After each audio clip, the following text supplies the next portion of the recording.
الرحيم الحمد لله الذي كان موجودا قبل حدوث الأشياء ويبقى بعد فناء الأشياء تفرد بالأولية والقدم ووسم كل شيء ما عدا بالفناء والعدم كما قال ذا شأنه كل شيء هالك إلا وجه الله كل نفس ذائقة الموت وقال كل من عليها فان ويبقى وجه ربك ذو الجلال والإكرام سبحان من لا يخفى إليه اختلاف النيات ولا يعذب عنه معاصي العباد في الخلوات سبحان الله الذي منه خلقة العباد وإليه المعاد فمن يعمل مثقال ذرة خيرا يره ومن يعمل مثقال ذرة شرا يره نشهد أن محمدا نبيه وحبيبه وسيد المرسلين وشفيع المذنبين وصلى الله على محمد وآله الطيبين الطاهرين.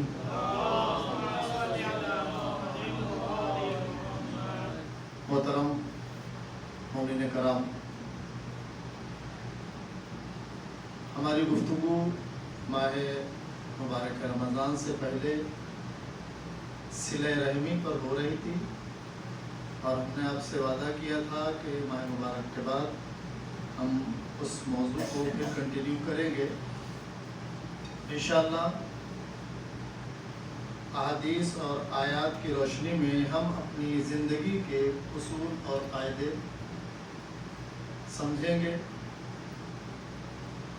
خود کو بھی اور لوگوں کو بھی تقوی الہی کی دعوت دیں گے، کیونکہ یہ وہ راستہ ہے جو ہمیں اپنے خالق تک پہنچاتا ہے۔ یعنی اگر ہم خوف خدا دل میں رکھتے ہیں، خوف خدا سے مراد یہ ہوتا ہے کہ ہم وہ کام نہ کریں جو خدا کو پسند نہیں۔ اس طرح امیر المومنین حضرت علی بن ابی طالب علیہ السلام ارشاد فرماتے ہیں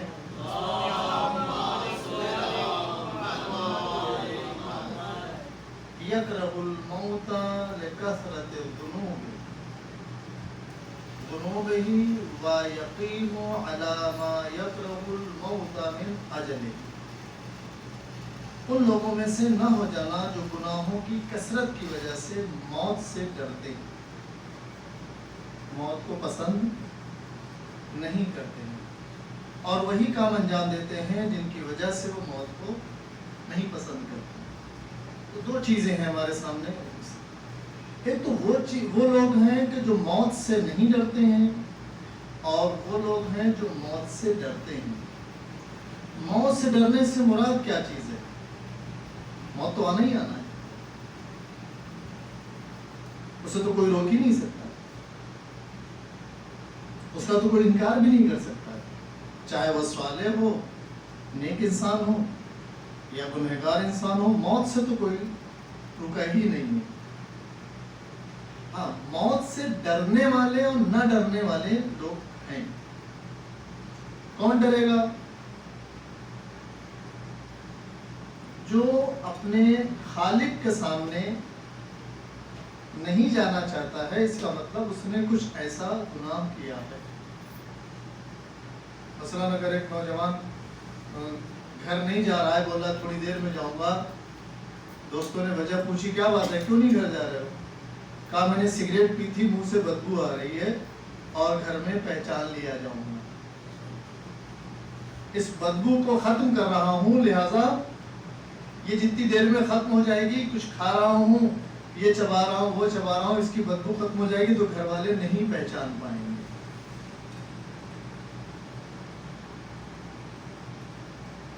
بالکل اسی طریقے سے کیوں ڈر رہے ہو؟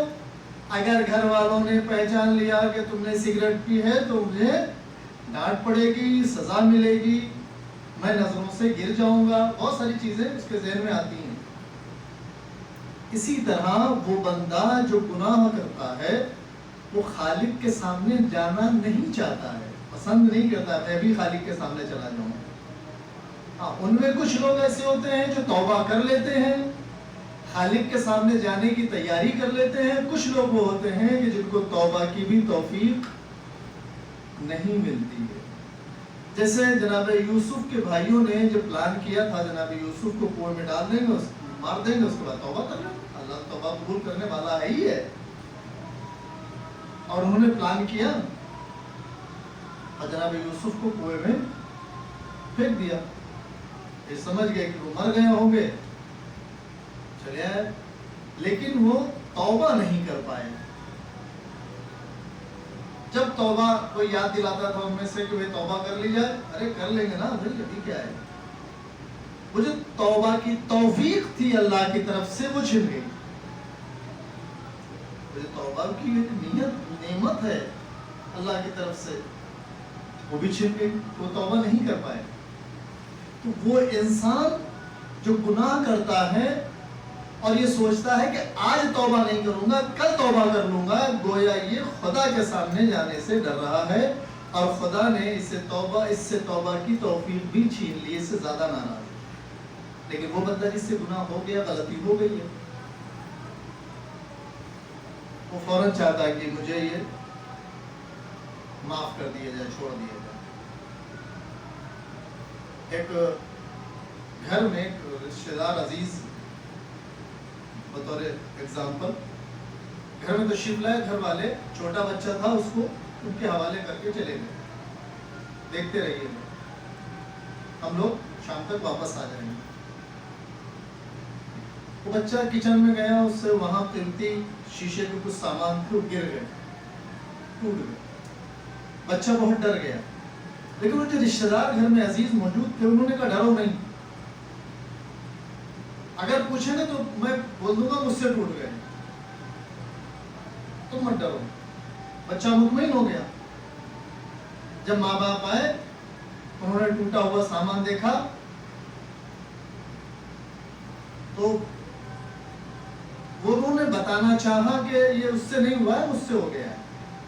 لیکن بچہ تو بچہ ہی ہوتا ہے, تو زیادہ ڈرا اور ماں باپ کو بتایا کہ نہیں یہ ہم سے ٹوٹ گیا ہے, ان سے نہیں ٹوٹا. انہوں نے اپنے اوپر لے لیا. وہ لوگ ناراض ہوئے ماں باپ کہ آپ نے ہمارے بچے کو جھوٹ سکھایا, اب ہمارے گھر سے چلے جائیں گے. یہ دنیا بالکل اسی طرح ہے. حالانکہ وہ بچے کو بچانا چاہ رہے تھے کہ بچے کو ڈانٹ نہ پڑے, لیکن دوسرا پہلو یہ تھا کہ وہ بچے کو جھوٹ سکھا رہے تھے. ہم سے بھی اسی طرح کی غلطیاں ہوتی ہیں. ہمارا عزیز یا ہمارا رشتہ دار صلہ رحمی کے بجائے وہ قطع رحمی کر دیتا اور یہ سمجھتا ہے کہ میں نے اچھا کام کیا. اس کی ناسمجھی ہوتی ہے. لیکن آپ دیکھیں تو دوسری طرف اس کا دوسرا رخ کیا ہوتا ہے, اس کے اثر کیا ہوتے ہیں. مثلا آپ باہر جا رہے ہیں, آپ کا چھوٹا سا بچہ رو رہا ہے, آپ کے ساتھ جائیں گے, آپ نے کہا ٹھہرو رکو نہیں میں تمہارے لیے چاکلیٹ لے کے آتا ہوں. بچہ خاموش ہو کے بیٹھ گیا, آپ کچھ نہیں لائے. تو جھوٹ کی پہلی خوراک کسی شیطان نے نہیں دی, کسی باہر والے نے نہیں دی, پڑوسی نے نہیں دی, ہم نے دی. بیٹھو بیٹھو بیٹھو بیٹھو, تمہاری اماں بھی آ رہی ہے, جبکہ پتا ہے کہ اماں ابھی نہیں آئیں گی. تو بچے کو چھوڑ کے چلی جاتی نا, اماں باہر گئی آگے 1 گھنٹے میں, بچہ رونے رکو رکو. اب بچہ منتظر چپ ہو گیا, پھر رونے لگا, پھر چپ ہو گیا. یہ جھوٹ کی ڈوز کون دے رہا ہے؟ ہم یہیں سے بچوں کو نافرمان بناتے ہیں. بچے نے کہا اٹھیے, ہم نے ڈانٹے, بیٹھ کیا بار بار اٹھیے اٹھیے اٹھیے لگا, تھکے جا رہے ہیں. تو یہ جو ہم نے کہا آج اس نے ریکارڈ کر لیا. جب ہماری باری آئے گی, وہ چھوٹا تھا کمزور ہو گیا اور ہم بڑے ہوں گے تو کمزور ہوں گے, اور ہم جب کہیں گے اٹھو تو وہی جواب ہم کو پھر سے ملے گا. کیا بار بار اٹھو اٹھو, اٹھا گئے پھر بھی شرم نہیں آتی, اٹھو خود اٹھ جاؤ. کیوں؟ یہ کہاں سے لفظ ملا اسے؟ میں اکثر ان کے بچے چھوٹے ہیں ان سے بات کہتا ہوں کہ آپ بچوں سے جب بات کیجئے تو قرآن کے کچھ الفاظ یاد کر لیجئے، کچھ حدیثوں کے الفاظ یاد کر لیجئے. اگر آپ پڑھی لکھی ہیں تو ڈکشنری گھر میں لا کے رکھ لیجئے کہ اس سے نئے نئے الفاظ بولیے، بچہ سیکھ جائے گا. اس سے فائدہ یہ ہوگا کہ ہم جو دوسروں کی باتیں بچے کے سامنے کر رہے ہیں نفرت کی، ہم سمجھ رہے ہیں چھوٹا سا بچہ کیا سمجھے گا. اب آپ یہ جو بچہ آپ نے سکھایا ماموں ہے تو اس نے ماموں سیکھ لیا کہ نہیں سیکھا؟ آپ نے سکھایا چچا ہے، آپ بچے نے سیکھا کہ نہیں سیکھا؟ آپ نے سکھایا ایپل ہے، اس نے سیکھا کہ نہیں سیکھا؟ تو پھر جو نفرت ہم سکھا رہے ہیں وہ سیکھے گا کہ نہیں سیکھے گا؟ ہمیں کیسے سمجھ سکتے ہیں کہ بچہ نفرت والی باتیں چھوڑ دے گا اور اچھی والی باتیں یاد کر لے گا؟ نہیں، وہ دونوں چیزیں، کیونکہ ابھی وہ تمیز نہیں کر سکتا، سب ریکارڈنگ کر رہا ہے. وہ تمہیں صحیح غلط تو بعد میں کرے گا نا. ہم کیا کرتے ہیں بچوں کے سامنے، جبکہ ہم یہ سمجھتے ہیں بچہ نہیں کچھ سمجھ پا رہا ہے، ہم کسی کی غیبت کرتے ہیں، کسی کی برائی کرتے ہیں، کسی کی اچھائی کرتے ہیں، کسی کا تذکرہ کرتے ہیں، کچھ کرتے ہیں، بہت ساری باتیں گھروں میں کرتے ہیں. لیکن اس کا نتیجہ پھر کیا ہوتا ہے؟ جب جس سے بچہ بڑا ہوتا رہتا ہے وہ ہماری باتوں کو ایکسیپٹ کرتا ہے، قبول کرتا ہے. آپ کو میں یقین سے کہہ سکتا ہوں، آپ اندازہ لگا لیجیے، ہماری مجلسوں میں بیٹھنے والے کم کیوں ہو گئے؟ ابھی آپ نے سوچا؟ مجلسوں میں جو پہلے سے آ کے بیٹھ جاتے تھے، بوڑھے بزرگ نوجوان کیوں بیٹھ نہیں رہے؟ لوگ بیٹھنے والے کم کیوں ہو گئے ہیں؟ کبھی اس پر غور کیا ہے آپ نے؟ وجہ یہ ہوئی ہے کہ میں آپ کو بہت فیکٹ بتاتا ہوں. وجہ یہ ہوئی ہے کہ لوگوں نے علماء کو بانٹ دیا ہے اور ان کی برائیاں اور اچھائیاں بیان ہونے لگی ہیں. فلاں اچھا ہے، فلاں برا ہے، فلاں اچھا ہے، فلاں برا ہے، فلاں اچھا ہے، فلاں برا ہے. اس کے علم سے لینا دینا نہیں رہا، اس کی تقریروں سے لینا دینا نہیں رہا، اس کی ذات سے لینا دینا ہو گیا. اب جو مجھے نہیں پسند ہے میں اس کی تقریر سننے کیوں جاؤں گا؟ کیونکہ ابا کی زبان سے میں نے سنا ہے. مولانا صاحب میرے ابا سے زیادہ معتبر تھوڑا ہو سکتے ہیں. میں نے دادا کی زبان سے سنا ہے کہ وہ اچھے نہیں ہیں، میں ان کو تو ان کے گاؤں سے جانتا ہوں. اس سے نقصان کیا ہوا؟ لوگوں نے وہ بڑھتے چلے گئے نا. جب بڑھتے چلے گئے تو اپنی پسند کا ڈھونڈتے رہے، جو ان کی پسند کا آیا ہی نہیں تو بیٹھے نہیں. اب مشہور ہونے لگا کہ بھئی فلاں مولانا اس خیال کے ہیں، فلاں مولانا اس خیال کے ہیں، وہ مولانا اس خیال کے ہیں، وہ مولانا اس خیال کے ہیں. جب یہ خیالات اور ذاتیات مولانا کی بیان ہونے لگی تو لوگوں نے دلچسپی کم کر دی. یہ صحیح ہوا کہ غلط ہوا؟ ہم نے انجانے میں کیا، جان بوجھ کے تھوڑا کیا. ہم تو گھر میں آ کے باتیں کر رہے تھے کہ وہ مولانا کی باتیں اچھی نہیں لگی ہم کو. بچوں نے ریکارڈ کر لیا. ہم اس کی مجلس کیوں جائیں گے؟ اس کی باتیں کیوں سنیں گے؟ اس کی اچھی ہوتی ہی نہیں ہے. آپ نے ایک بار نہیں، لیکن ہم نے یہ نہیں دیکھا ہے کہ وہ اپنی ذات کے لیے کیا ہے. ہم کو یہ دیکھنا تھا کہ وہ ہم سے بیان کیا کر رہا ہے. جیسے ہمارا بچہ جیسے اسکول میں جاتا ہے، طرح طرح کے لوگ ٹیچر پڑھاتے ہیں. کیا ہمیں کسی ٹیچر کے مذہب سے کوئی لینا دینا ہے؟ اسکول کے ٹیچرز کے کچھ مذہب سے لینا دینا ہے؟ نہیں. اس کے کپڑوں سے کچھ لینا دینا ہے؟ نہیں. اس کی ذات سے کچھ لینا دینا ہے؟ پھر کس چیز سے؟ کہا وہ پڑھائے گا، ہمارا بچہ پڑھ لے گا، بس کافی ہے. تو یہی چیز یہاں کیوں نہیں ہوئی؟ اس کی ذات کیسی ہے، اس کا گھر کیسا ہے، اس کے خیال کیسے ہے، وہ پڑھا کیا رہا ہے، وہ بتا کیا رہا ہے. جیسے میں نے ابھی حدیث پڑھی، اب میرا کردار کچھ بھی ہو، حدیث کا کردار تو پکا ہے نا. میں نے آیت پڑھی، آیت میں تو کوئی شک نہیں ہے. اس کے ترجمے میں آپ اصلاح کر سکتے ہیں، اس کا ترجمہ صحیح نہیں تھا تو اس کا، لیکن آیت تو اپنی جگہ بالکل کنفرم ہے. تو ہم کو اس آیت سے لینا دینا ہونا چاہیے. تو یہ نقصان کیسے ہوا؟ ہماری تربیت، ہماری باتیں، ہماری گفتگو، ہمارا رہن سہن، ان چیزوں نے فرق ڈالا. اور یہ فرق جب پڑ جاتا ہے تو نقصان ایک کو نہیں ہوتا ہے. مولانا صاحب کو کیا نقصان ہوا؟ مثال آپ نے ایک مولانا کو بلایا، مجلس پڑھنے آئے، گاؤں کے آدھے لوگ نہیں ہیں، آدھے نہیں ہیں. تو جو آدھے نہیں ہیں، جو مولانا کو آپ ان کی خاطرداری کرتے، چائے پلاتے، ناشتہ کراتے، چھوڑنے جاتے، کم ہو گیا کیا؟ وہ تو اتنا ہی رہا. مولانا کا تو کوئی نقصان نہیں ہوا، لیکن جو لوگ نہیں آئے نقصان ان کا ہوا. ان کا پوتا، ان کا بیٹا، ان کا بھائی، ان کا بھتیجا ان سے پوچھے گا مجلس میں آپ کیوں نہیں گئے؟ یہ مولانا آپ کو پسند نہیں ہے. اگر وہ پلٹ کے پوچھ لے کہ بھئی آپ کو مولانا سے کیا لینا دینا ہے، اب وہاں تو مولا علی کا ذکر ہوگا، امام حسین کا ذکر ہوگا، کربلا کا ذکر ہوگا. اب کربلا کا ذکر سننے جاتے، مولانا کی صورت نہ دیکھتے. نقصان دور تک ہوتا ہے. جیسے آپ ببول کا درخت لگائیں یا آم کا درخت لگائیں، پھلدار درخت لگائیں یا بے ثمر درخت لگائیں، درخت تو اگے گا، تو اگنا ہی ہے. جیسے کھیتوں میں لوگ پہلے وہ کانٹے دار نکپھنی آتی تھی، وہ لگا دیتے تھے. وہ نکپھنی سب سے پہلے کس کو چبھتی تھی؟ اسی کسان کو جس نے لگایا ہے. اس نے لگایا تھا اس لیے کہ دوسرے نہ آئے، لیکن اس کو بھی تو کسی کھیت میں جانا ہے، اس کو بھی تو اپنے ہی کھیت میں جانا، اسی راستے سے جانا ہے. تو بجائے نہ وہ کانٹے دار درخت لگانے کے،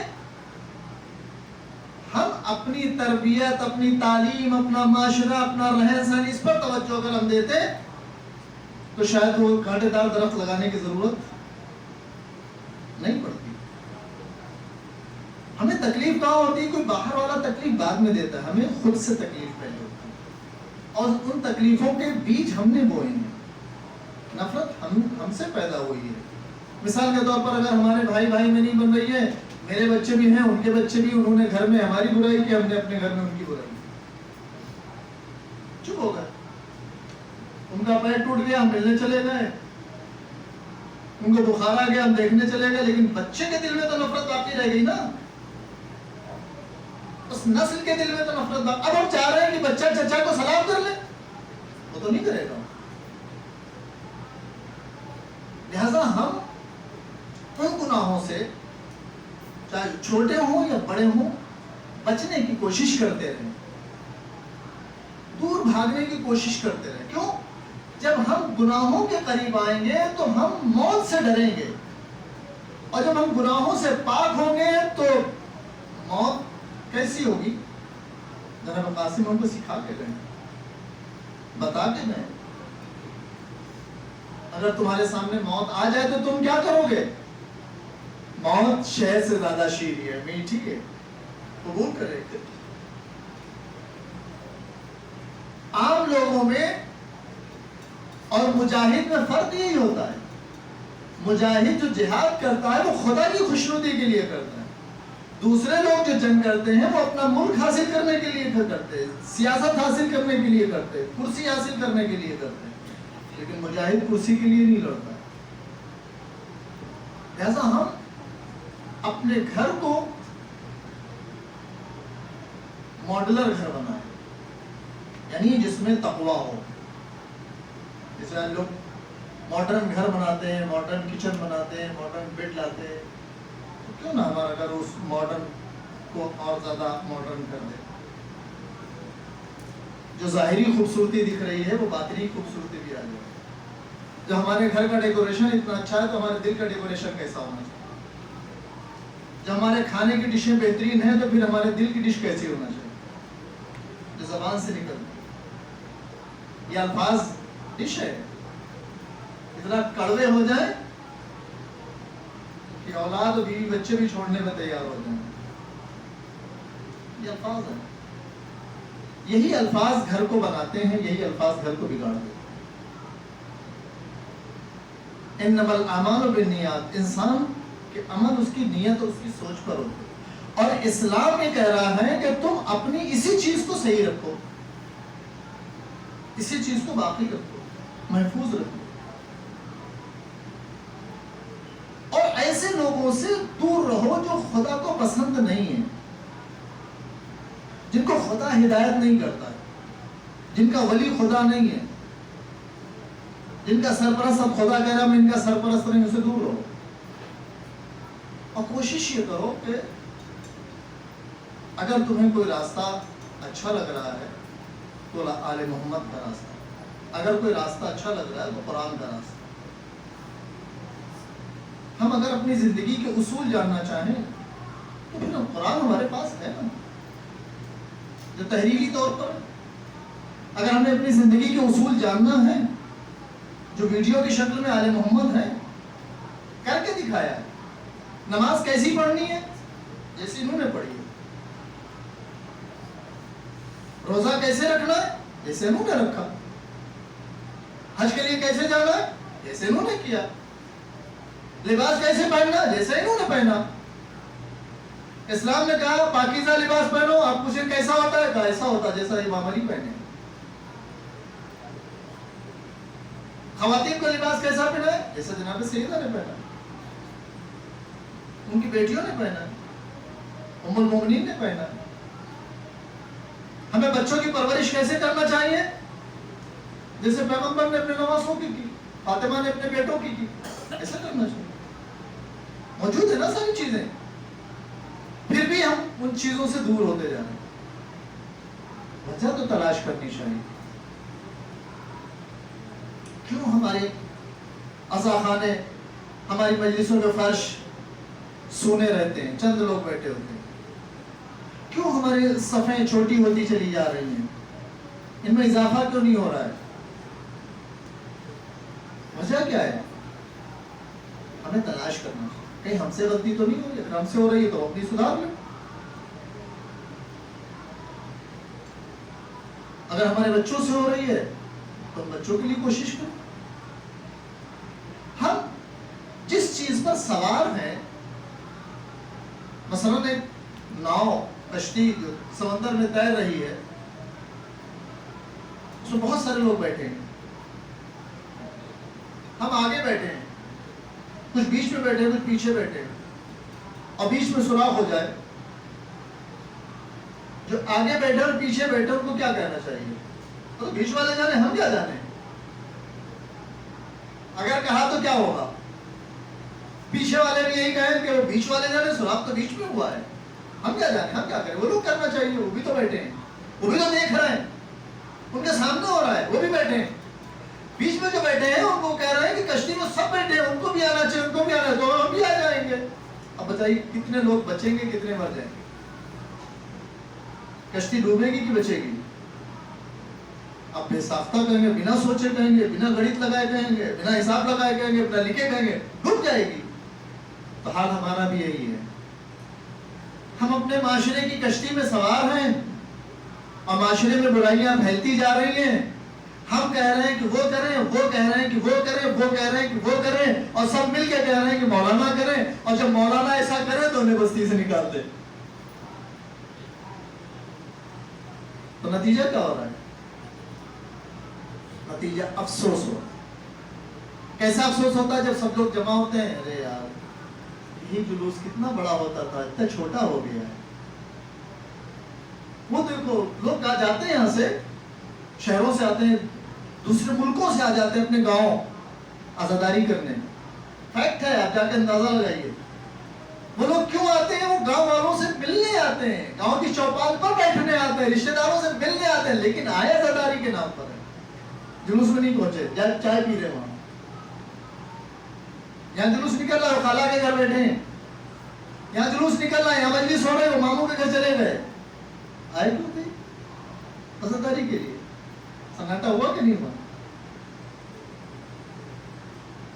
ہماری صفیں، جماعت، نماز چھوٹی کیوں ہو رہی ہیں؟ اہمیت، اس کی اہمیت کیا ہے؟ ایک محاورہ ہے کہ قبر کا حال مردہ جانتا ہے۔ جو مر گئے ہیں ان سے پوچھو کہ نماز جماعت کی اہمیت کیا ہوتی ہے۔ جب فرشتے آنکھ کے ڈنڈے لے کے آتے ہیں، ہاں بھائی کہاں تھے تم؟ اب کہو کہ وقت نہیں تھا، اب کہو کہ ٹائم نہیں مل رہا تھا، تو بھائی کیا کریں، کام پہ تھے، تو قرآن پڑھا تھا تو بھی ٹائم نہیں تھا، تو پھر کیا ہوگا؟ کیونکہ قرآن میں اگر ہم نے کہا قرآن پڑھا تھا تو فرشتے فوراً پوچھیں گے رزق کا وعدہ کس نے کیا؟ کمپنی والوں نے کہ خدا نے تم نے اپنے لیے رزق کا وعدہ کیا ہے کیا؟ رزق کا وعدہ خدا نے کیا تو پھر خدا کے نام پہ کیوں نہیں ہے؟ جب خدا بلا رہا تھا تو کیوں نہیں ہے؟ میں نے پچھلے جو میں نے کہا تھا انسان جیسی کوشش کرے گا اسے وہی چیز ملے گی، جیسی صحیح کرتا جائے گا وہی چیز اسے حاصل۔ اگر ایک چور کوشش کرتا ہے تو چوری ہی کرے گا وہ۔ ایک نمازی کوشش کرتا ہے مجھے جماعت سے نماز پڑھنی ہے، نکل گیا، اب وہ مسجد تلاش کر لے گا اپنے علاقے میں جہاں پہنچا ہے، جماعت سے پڑھ لے گا جا کے، وہ کوشش کرے گا۔ تو بہت سارے نوجوان ہیں کوشش کرتے دور دور سے، کمپنی سے، آفس سے، انہیں پتا ہے کوشش فلاں جگہ ہمارا نزدیک ہے چلے جائیں، لیکن بہت سارے ایسے جو نزدیک میں ہے گھر بیٹھے اطمینان سے بیٹھے، کیا کرنا ہے، کوئی کچھ دیکھ رہا ہے، کوئی کچھ دیکھ رہا ہے، نہیں تو موبائل تو ٹائم پاس کے لیے ہے ہی، چاہیں گے چلے جائیں گے، یہ جمعہ چھوٹ گیا تو اگلا پڑھ لیں گے، کیا اس نے کوشش نہیں کی نا۔ تو ہم کوشش یہ کریں کہ جو ہمارے معاشرہ ہے، جس کشتی پر ہم سوار ہیں، اگر کہیں چھید ہو گیا ہے تو ہم سب سے پہلے آگے بڑھیں کہ چھید کو بند کر دیں۔ کشتی کا کوئی پارٹ ٹوٹ گیا ہے تو ہم سب سے پہلے آگے بڑھیں کہ اس پارٹ کو ہم صحیح کر لیں، کیوں؟ اس کشتی میں ہم بھی تو سوار ہیں۔ سوار کیسے ہیں؟ جس معاشرے کی کشتی میں ہم سوار ہیں، بیٹھے ہیں، انہی میں سے ایک لڑکی لانا ہے اپنے گھر کی بہو بنانا، انہی میں سے ایک لڑکا لانا ہے اپنے گھر کا داماد بنانا، انہی میں سے لانا ہے اسے بیوی بنانا ہے، انہی میں سے لانا ہے اسے شوہر بنانا ہے۔ جس کو ہم یہ دیکھ رہے تھے یہ ٹھیک نہیں ہے، یہ غلط کر رہی ہے، یہ بچہ ہے، یہ غلط کر رہا، ہم نے کبھی نہیں ٹوکا، اور اسی کا رشتہ آئے، اب کہاں جائیں گے؟ اور 90% لڑکے لڑکیاں اسی طرح بن جائیں، 10% والے اب وہ جائیں گے کہاں سے لائیں گے؟ لہذا اب یہ چھید تو ہو گیا ہے، گھر جہنم تو بن رہا ہے، ہم پہلے سے بھرنے کی کوشش کریں۔ ہمارا کوئی نوجوان جس کی غلطیاں، ہماری کوئی بچی جس کی غلطیاں ہم دیکھ رہے ہیں، ہم بجائے اس کی غیبت کرنے کے، بجائے اس کی برائیاں پھیلانے کے، ہم یہ پلان کریں کہ یہ سدھرے گا کیسے، یہ صحیح کیسے ہوگا۔ جہالت بڑھ رہی ہے، بے روزگاری بڑھ رہی ہے، کیا ہم نہیں جانتے ہمارے کتنے نوجوان لڑکے ہیں، لڑکیاں تو ماشاءاللہ محنت کر رہی ہیں، جو 8ویں 10ویں سے آگے بڑھ ہی نہیں رہے، ہم جانتے ہیں، یا جو بڑھنا چاہتے ہیں ان کے پاس پیسے ہی نہیں ہے، ہم جانتے ہیں۔ کیا ہم نے کبھی کوشش کی ہے اس کام میں ہم مدد کریں، اس سے بیٹھ کے مشورہ کریں، رائے کریں، بھائی کیا ہے اسے سمجھائیں، تمہاری زندگی کا کیا ہوگا، نتیجہ کیا نکلتا ہے؟ جب ادھر ناکام ہوتا ہے، چونکہ بچپن سے ڈھیل ہوتی ہے، اور جسے 2 کا ٹیبل نہیں آتا ہے تو 20 کے ٹیبل میں تو اٹک ہی جائے گا نا، پھر وہ چرسی و گجڑی بننا شروع ہو جاتا ہے، نئے نئے دوست بناتا ہے، بچہ دیر میں آتا ہے، اما ابا پوچھتے نہیں ہیں، رکشوں میں بیٹھا رہتا ہے، گھومتا رہتا ہے، رات کی دیر سے آتا ہے، کھانا کھاتا ہے، سو جاتا ہے، ہم نے پوچھا بھی نہیں بیٹا کہاں گئے تھے، کیونکہ ہمارا بیٹا ہے، محبت بڑی ہے۔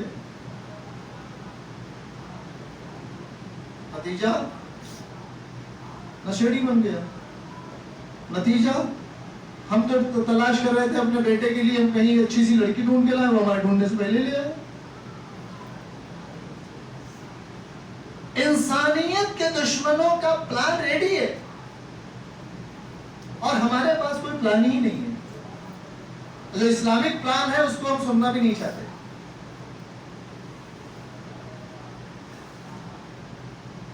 آپ کو پتا ہے کہ یہ جو بے حجابی شروع ہوئی ہے عورتوں کو مارکیٹ میں جو لائے، کون لوگ لائے؟ بہت ساری کتابیں علماء نے لکھی، مہاراجے نے لکھی اس کے اوپر۔ ایک زمانہ تھا جب مزدور مہنگا ہو گیا، مرد مزدوری تھے، عورتیں تو گھر میں رہتی، تو بزنس مین لوگوں نے پلان کیا کہ بھائی سستا مزدور کہاں سے لا جائے کہ عورت کو باہر نکالو،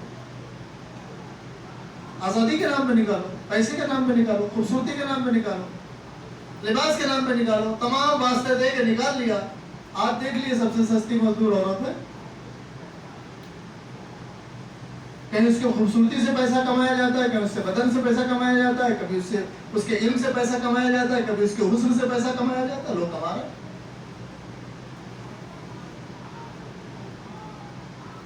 یہ پردے کی لڑائی کیوں ہو رہی ہے؟ کون لڑ رہا ہے؟ آپ سمجھ رہے کہ چھوٹے موٹے تو پیادے ہیں, یہ تو پیادے ہیں. کام کوئی اور کر رہا ہے جس کو ہم دیکھ بھی نہیں رہے اور سوچ بھی نہیں سکتے. اگر اس کا تذکرہ کیا جائے ہم لوگ یقین بھی نہیں کریں گے کہ یہ وہی یہودی ہیں جنہوں نے انبیاء کو قتل کیا ہے, یہ وہی یہودی ہیں جنہوں نے معاشروں کو قتل کیا ہے. اسی لیے کیوں اگر یہ چیز رائج ہو گئی تو پھر ہماری قیمتی لپسٹک کا کیا ہوگا, تو چھوٹے کپڑوں کا کیا ہوگا جو کم کپڑے قیمتی پیسوں میں جاتے ہیں, زیادہ پیسوں میں جاتے ہیں.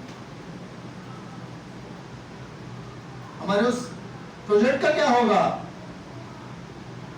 ہمارے اس پلان کا کیا ہوگا. اب آپ یہ دیکھیے ایک ٹائر کا ایڈورٹائز بھی اگر ہوتا ہے تو وہاں کم لباس میں ایک لڑکی کھڑی دکھائی دیتی ہے. ٹائر, ایک گاڑی کے ٹائر سے اس لڑکی کو کیا لینا دینا ہوتا ہے. آپ ربڑ کا پیڑ دکھاتے, وہاں آدمی بھی کام کرتے وہ دکھاتے, مشینیں کام کرتی وہ دکھاتے, لیکن ایک لڑکیوں بھی کم کپڑوں میں, وہ ٹائر نہیں دکھا رہے, اٹریکٹ کر رہے ہیں. آپ دیکھیے ٹائر بیچنا مقصد ان کا ہے, لیکن انہوں نے پیسہ ٹائر سے نہیں کمایا ہے, پیسہ اس لڑکی کی خوبصورتی اور حسن سے کمایا ہے, جس کا انہوں نے ٹائر کے ساتھ فوٹو ڈالا, ویڈیو ڈالا. لہذا ہم ایسے معاشرے میں جہاں ہمیں دشمن لے جا رہا ہے بچنے کی کوشش تو کریں. ناچنا گانا ایک خاص قوم ہوا کرتی تھی جو معاشرے میں کمتر اور ذلیل سمجھی جاتی تھی. آج ناچنا گانا فخر ہو گیا, لوگ ویسا بننا چاہتے ہیں. ایک ناچنے گانے والے کی طرح بال رکھنا چاہتے ہیں, ایک ناچنے گانے والے کی طرح داڑھی رکھنا چاہتے ہیں, ایک ناچنے گانے والے کی طرح کپڑا پہننا چاہتے ہیں. وہی حال ہماری لڑکیوں کا بھی ہے, ایک ناچنے گانے والے کی طرح لباس پہننا چاہتی ہیں, ویسی صورت بنانا چاہتی ہیں, ویسا میک اپ کرنا چاہتی ہیں. آئیڈیل کیا ہوگا؟ ناچنے گانے والے, کیونکہ دنیا کی چمک دمک ان کے ساتھ ہے. اور آج تو ڈیجیٹل زمانہ ہے, ایچ ڈی زمانہ ہے. اس ایچ ڈی زمانے میں آپ کیا کریں گے, کیسے بچائیں گے اپنی نسل کو؟ دو چیزوں سے بچانا اس وقت چیلنج ہے, چیلنج ہے لوگوں کے سامنے. جس نے بچا لیا وہ خدا کی نظر میں بہت خوش نصیب اور خدا کا مقرب ترین بندہ ہوگا. ایک نشے سے اور زنا سے, ان دو چیزوں پر سوشل میڈیا ہو, انٹرنیٹ پر جس کونے میں بھی آپ جائیں گے دو چیزیں آپ کو کھلے عام ملیں گی. بچائیں, کیسے بچائیں گے آپ؟ ہمارا بچہ جب ان کو ماڈل بنا کر سمجھ رہا ہے, جو شراب پیتا ہے, جب ان کو ماڈل سمجھے گا, اپنے لیے آئیڈیل بنائے گا, جو زناکار ہے, تو اس کے لیے تو عیب نظر نہیں آئے گا نا. جب وہ چیز عیب نہیں لگے گی تو معاشرہ کہاں جائے گا؟ جب معاشرہ اس لائن پہ چلے گا تو صلہ رحمی آپ بھول جائیے, نہیں ہو سکتی سوائے قطع رحمی کو. جب قطع رحمی ہوگی اللہ رزق کے دروازے کلوز کر دے گا, رحمت کے دروازے کلوز کر دے گا, نعمت کے دروازے کلوز کر دے گا, اپنی خوشنودی کے دروازے بند کر دے گا, توبہ کا دروازہ بند ہو گیا. جینا تو اس کو ہے ہی ہے اس دنیا میں جتنے دن خدا نے اسے رائٹنگ میں کر لیا اپنے یہاں. نہ وہ اپنی مرضی سے جی سکتا ہے نہ مر سکتا ہے. جینا تو ہے اسے کہ میں آج زندگی کو ختم کروں, نہیں ختم ہوگی, کودو آسمان سے, نہیں ختم. لیکن جب اس نے موت لکھی تو جانا ہے, کیا لے کے جانا, کیا بن کے جانا, اس پر ہمیں غور کرنا چاہیے. ہمیں اپنے معاشرے کی کمیوں کو دور کرنا چاہیے. کشتی میں جہاں سوراخ ہو گئے اس سے ہمیں بھرنا چاہیے. کشتی جہاں ڈیمیج ہو گئی اسے ہمیں کنٹرول کرنا چاہیے. ہماری سب کی ایک ساتھ کوشش ہو، ورنہ انسانیت کے دشمنوں نے انسانیت کو تباہ کرنے کے لیے تمام چیزیں بنا کے رکھی ہیں. شادیاں ہماری، کل شادی ہوئی ہے الحمدللہ، واقعاً ہر ایک کو ایسے ہی کرنا چاہیے، شادی ایک دم سادگی سے، تاکہ ہمارے نوجوان لڑکے لڑکیاں جلدی شادی کر لیں. ورنہ شادیاں اتنی مہنگی کر دی گئی ہیں، لڑکے لڑکیاں ڈر رہے ہیں کہ شادی کریں کیسے. ہماری سیلری کا 10 لاکھ کا پیکج ہے اور 50 لاکھ کا شادی میں خرچہ، جیسا جتنی کمائی ویسے خرچہ. 2 لاکھ روپے سال کا ہم کما رہے ہیں اور 5 لاکھ روپے شادی میں خرچہ، ڈرے نہیں نا. تو اس کی عمر نکل جائے گی، عمر بڑھتی جائے گی. جتنی اس کی عمر بڑھتی جائے گی اتنی اس کی نسل کم ہوتی جائے گی. جب نسل کم ہوتی جائے گی ممکن ہے کہ ویسی ایسی ایج پہ پہنچ جائے آگے بچے ہی نہیں ہوں گے، نسل ان کو پتہ ہوگی. ہم بچے ڈھونڈیں گے کہ معاشرے ڈھونڈیں گے؟ لیکن اگر وقت پر شادی ہو، ٹائم پر ہوگی، کب ہوگی؟ جب ہم اپنے معاشرے کی کشتی کو سوراخوں سے بچا لیں گے، جہاں جہاں ڈیمیج ہے اسے صحیح کر لیں گے، ہمارے بچے بچیاں متقی اور پرہیزگار ہوں گے، تو شادیاں بھی سادگی سے ہوگی. تو یہ معاشرہ ہمارا وہ معاشرہ ہوگا جسے امام علی علیہ السلام چاہتے ہیں، جس سے جناب سیدہ چاہتی ہے، جس سے امام زمان علیہ السلام چاہتے ہیں. بسم اللہ الرحمن الرحیم. قل هو الله احد الله الصمد لم يلد ولم يولد ولم يكن له كفوا احد.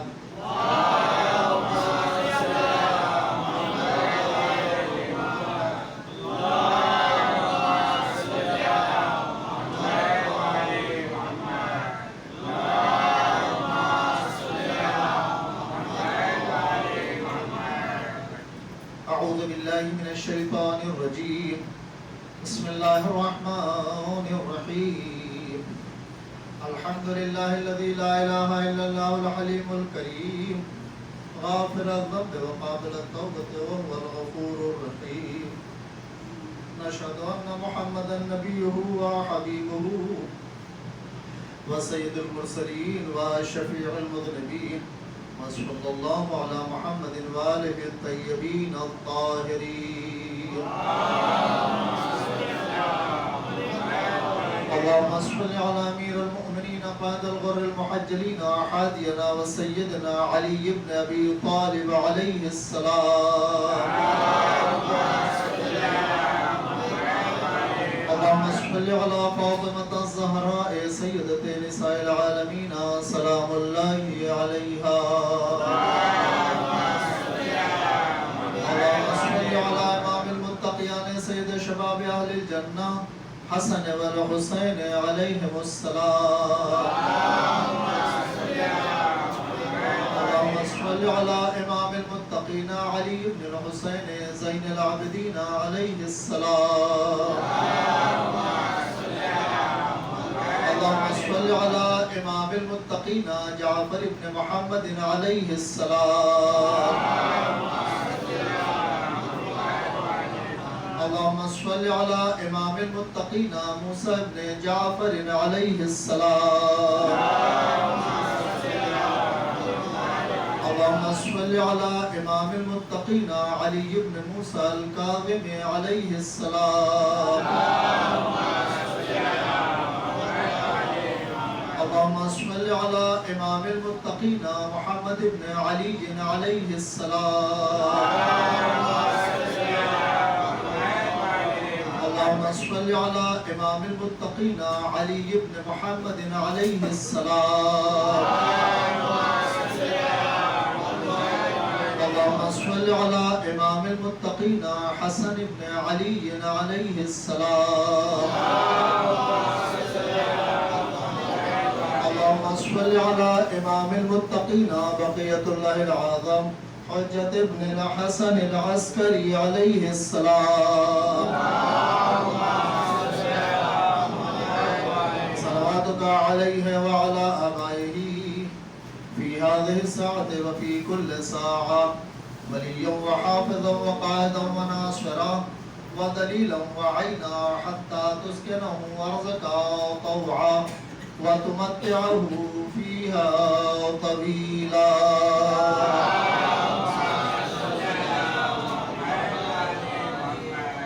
محترم مومنین کرام، موجودہ حالات اور موجودہ سیاست جو ہمارے ملک کو نہ جانے کس طرف لیے جا رہی ہے، لیکن ایک بات یاد رکھیے، ہر زمانے میں لوگوں نے حکومت حاصل کرنے کے لیے ہتھ کنڈے استعمال کیے ہیں۔ یہ بھی وہی دور ہے کہ حکومت حاصل کرنے کے لیے ہر روز نئے نئے ہتھ کنڈے استعمال کیے جاتے ہیں تاکہ ہم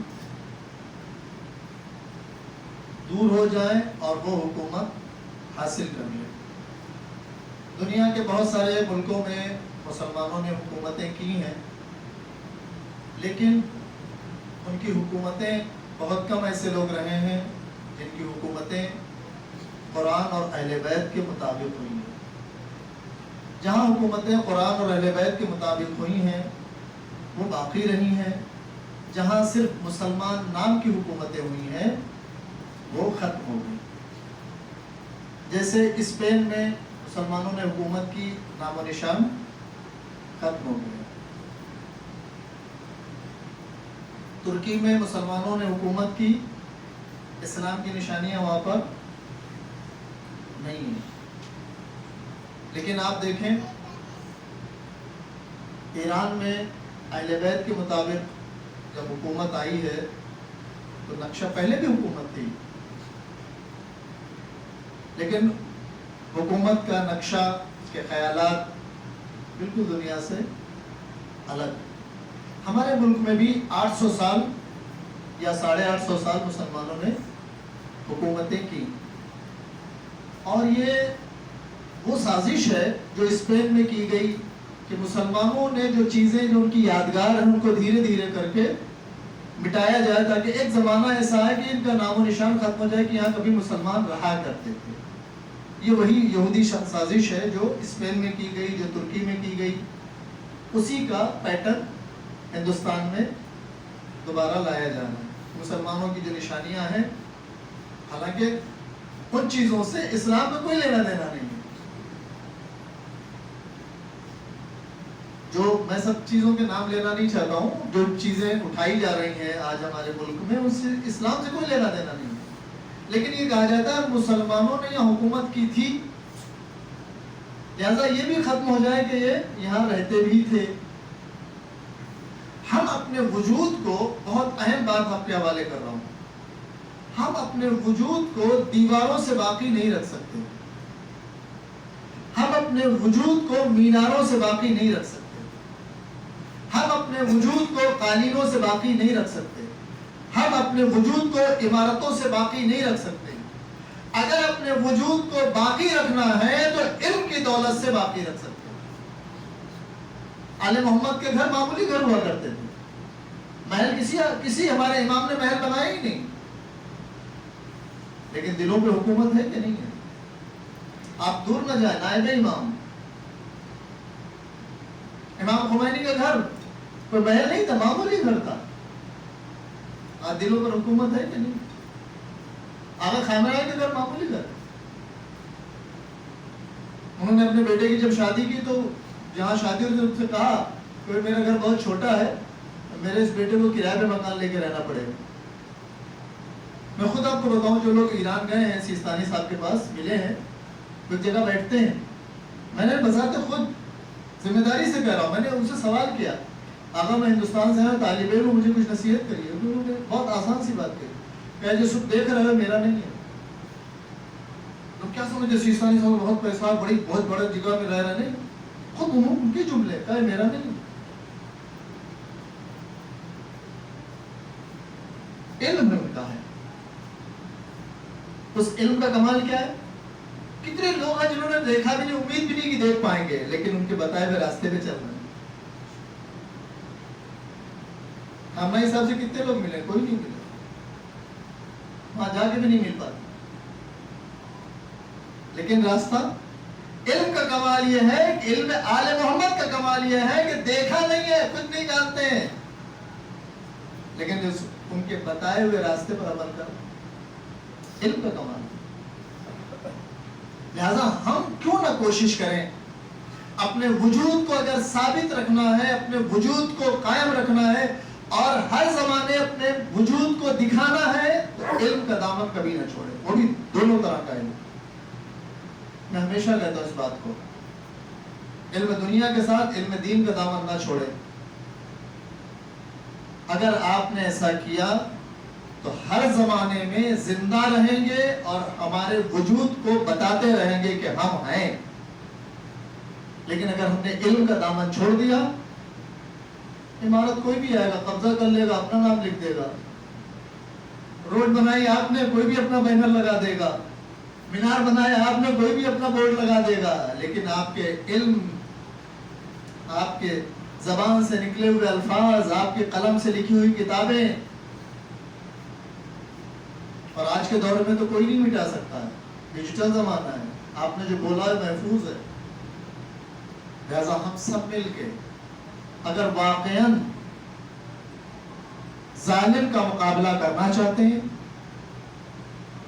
اور اپنے امام کے آنے کے راستے ہموار کرنا چاہتے ہیں، تو ہم سب مل کے علم پہ کوشش کریں، ایجوکیشن پہ کوشش کریں۔ ہمارا کوئی بچہ ان پڑھ اور جاہل نہ رہ جائے۔ اگر کسی کی فیس کی تکلیف ہے تو ہم سب مل کے اس کی مدد کریں۔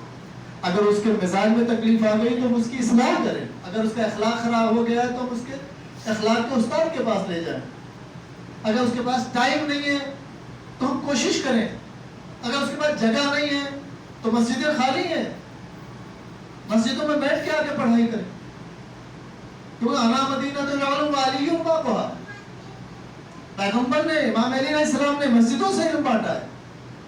جن بچوں کو، بچیوں کو ایسا لگتا ہے کہ گھر میں پڑھائی ہماری کمزور ہو رہی ہے یا گھر میں مہمان آتے ہیں، دقت ہو رہی ہے، چھوٹا ہے، یہاں آ کے پڑھائی کریں۔ ہم ان کے لیے ساری فیسلٹی تیار کر کے رکھتے ہیں، موجود ہے۔ جو بچیاں یا بچے پڑھنے آتے ہیں ان کے لیے ہر چیز موجود ہے۔ ان کو بھوک لگے، چائے بنانا، ہر چیز یہاں آپ کے مسجد میں موجود ہے۔ اپنی چائے بنائے، پیو اور بیٹھ کے پڑھائی کریں۔ اور جو کتابیں جہاں تک ممکن ہو سکتی ہیں، کچھ یہاں رکھی ہو، کچھ وہاں رکھی ہو، بھی ممکنات میں سے جو کچھ ہوئی ہیں لا کے رکھی گئی ہیں۔ ہم علم کی طرف قدم بڑھائیں، لیکن یاد رکھیے ہمیں علم دین اور علم دنیا اپنے بچوں اور بچیوں کو اگر ہم نے نہ دیا، دشمن بلی کی طرح شکار کے لیے بیٹھا ہے، جیسے آپ غافل ہوں گے شکار کرنا۔ میں دعا کرتا ہوں پروردگار باپ محمد والے محمد ہماری اس قلیل سی عبادت کو قبول فرما، کہ حاجت تیری بارگاہ میں پھیلے، کوئی کسی کا محتاج قرار نہ فرما۔ محبان آل محمد جہاں جہاں ہے سب پر اپنی رحمتیں، برکتیں، نعمتیں، مغفرتیں نازل فرما۔ ہمارے بچے بچیاں جو دینی و دنیاوی تعلیمات حاصل کر رہے انہیں کامیابی و کامرانی عنایت فرما۔ جو روزی کے لیے پریشان ہم کو رزق کثیر، رزق حلال عنایت فرما۔ جن کو تو نے روزیاں عطا کی ہیں سب کی روزی اور روزگار میں برکت عنایت فرما۔ ہم سب کو کربلا والوں کے راستے پہ چلنے کی توفیق عنایت فرما۔ ہم سب کو میل محبت سے رہنے کی توفیق عنایت فرما۔ امام زمانہ علیہ السلام کو ظہور میں تعجیل فرما۔